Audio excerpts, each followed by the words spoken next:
Well, God bless you. Welcome back to our study together today in the book of John, and we're on day 50. So congratulations if you've been along with us each day of the journey.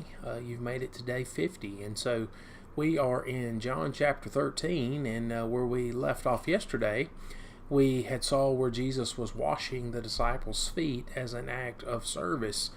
And so just want to encourage you today that if we can be praying for you as an act of service unto you about a need or situation that you may have, would you please contact us? That information is available on the screen, and we would love to hear from you and love to be praying for you.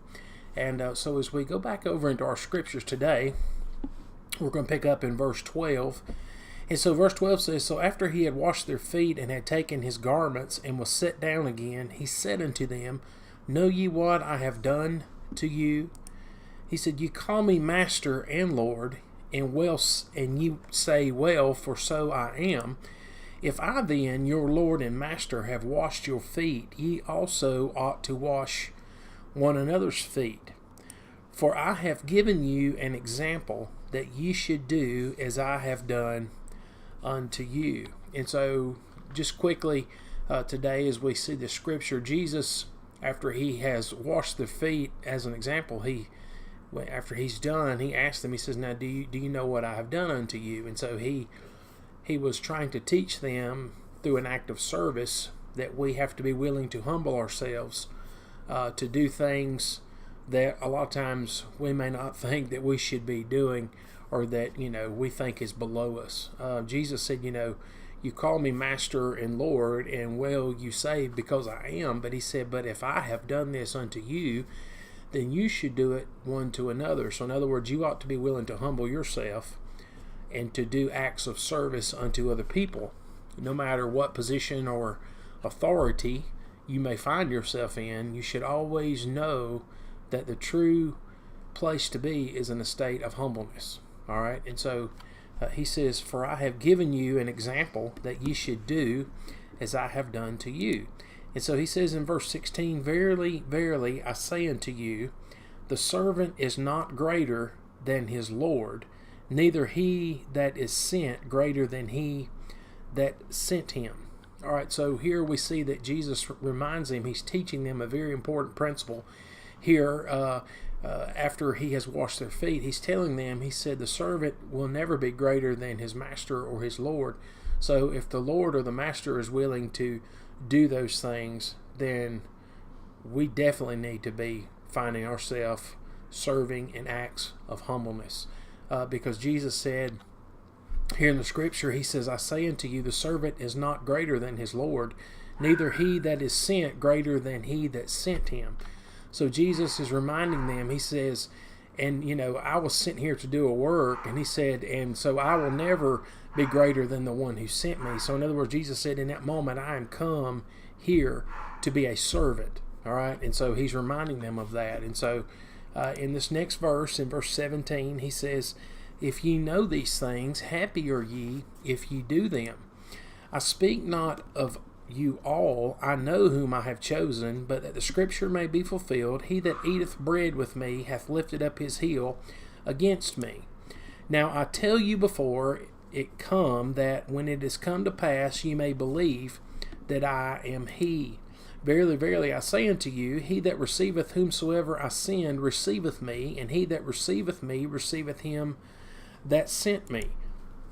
When Jesus had thus said, he was troubled in spirit, and testified and said, "Verily, verily, I say unto you, that one of you shall betray me." So real quickly, as we're seeing this unfold here today, we see that Jesus has just performed an act of humble service unto the disciples, and then Jesus makes a statement. He says, he's troubled in his spirit because he knows that one of them is going to betray him.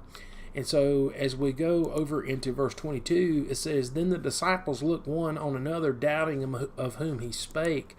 Now there was leaning on Jesus' bosom one of his disciples whom Jesus loved." Now that's John. It says, "Simon Peter therefore beckoned to him that he should ask who it should be of whom he spake." So in other words, Peter was motioning or trying to get John to ask Jesus, ask him who he's talking about.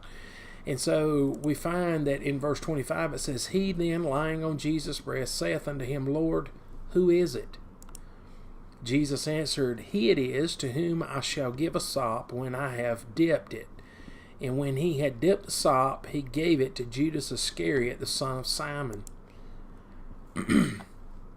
Excuse me. So we find here in this moment, after Jesus has performed this act of humble service unto all the disciples, that Jesus makes a statement. He says that one of you is going to betray me. Now, throughout the ministry, Jesus has made reference back to, have I not chosen all of you, and one of you is a devil. And so he was referring then back to Simon, referring back to Judas, Simon's son.